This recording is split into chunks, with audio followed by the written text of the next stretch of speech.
OPEC Plus just pulled the rug from under oil investors' feet. If you own any energy stocks in oil, this could send them crashing. We're going to analyze this news so you can be well informed. Stay to the end of this video. Welcome back to the channel. I'm your host, Ali. Today, we're going to be covering why the oil production from OPEC Plus was suddenly increased again and how that affects the markets. But first, if you're new here, hit the subscribe button and join us daily or every second day for news about the markets that helps you stay ahead of the game and making sure that your portfolio is safe. Let's get into it. On Sunday, 8 key OPEC Plus members announced that they're increasing oil production by 137,000 barrels per day. This includes Saudi Arabia, Russia, Iraq, and the UAE, some of the largest. Now, you might think, Ali, this doesn't sound like a lot. The global market consumes 100 million barrels per day. But let's get into the details. Most investors expected OPEC Plus to pause, not accelerate their oil production. The driving season is over, and Q4 usually is slowed. And this means that people are going to have more oil than they need. Now, the oil prices have already dropped 12-ish% this year to around $65, $70 per barrel. Second, this signals a fundamental shift for OPEC Plus. They're prioritizing keeping market share over oil prices. And Jorg Leon from Rystad Energy said it perfectly. He said, OPEC Plus is prioritizing market share even if it risks softer prices. The third is the broader trend, because since April, OPEC Plus has increased production by 2.5 million barrels per day. Now, in a global market, that's a 2.4%, 2.5% increase in supply that it didn't need, which is systematically unwinding the production cuts they made over the past 2 years. The message is clear. OPEC Plus is willing to let oil prices fall below $60 per barrel to regain market share from the United States shale producers and other competitors. And this is crucial. So you might be asking yourself, what does this mean for energy stocks and my portfolio?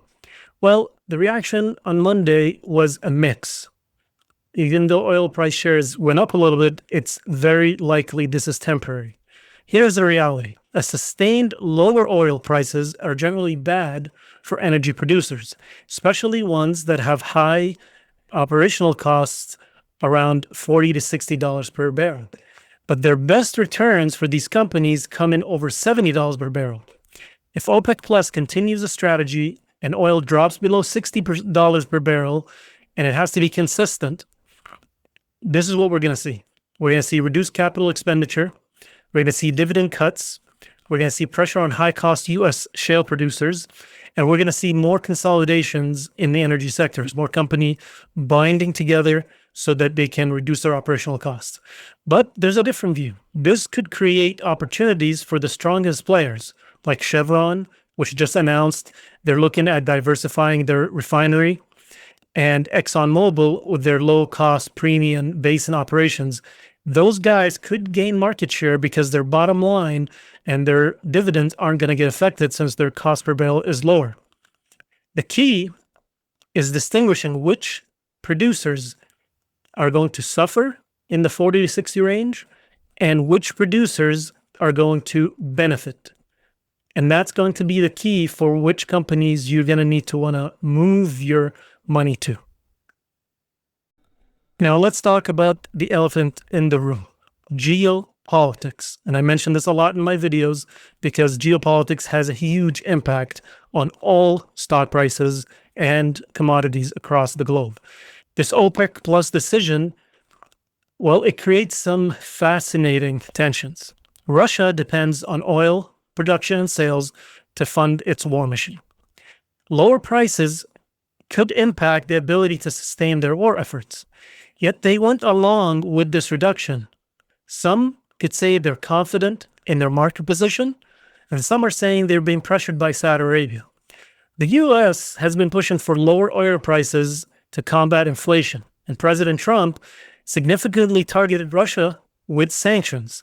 This OPEC Plus move actually helps U.S. consumers, but it hurts U.S. energy stocks. For investors, geopolitical risks in energy are always there.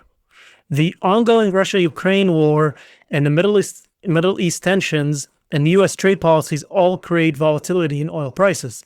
That's why energy stocks often trade at lower valuations. And that's because the political risks premium is very real, since oil actually has to travel across borders, and it takes months for these big ships to make it across the border and across countries and continents. So how do you position yourself for this energy sector and this new OPEC strategy? Here's what I'm thinking. Number one, focus on low production costs. Companies that have $50 or less in cost per barrel, those are the ones we need to focus on. You need to look for strong balance sheets, good cash flow. You need to look at ones that have diversified energy and refinement, not just pumping oil, but also refining it. And they have flexible capitals.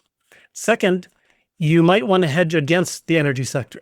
Third, if you want exposure, but you don't want to buy a specific company and take in all that company's risk, consider energy ETFs. Fourth, you want to watch out for dividends volatility.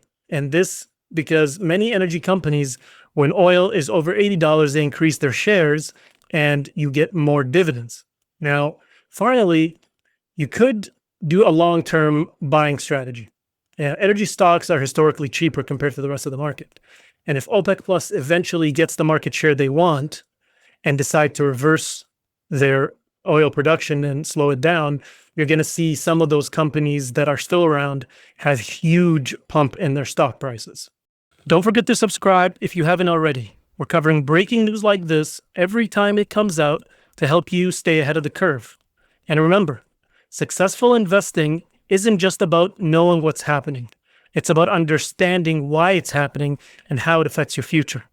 Until next time, stay diversified, stay safe, and I'll catch you in the next one.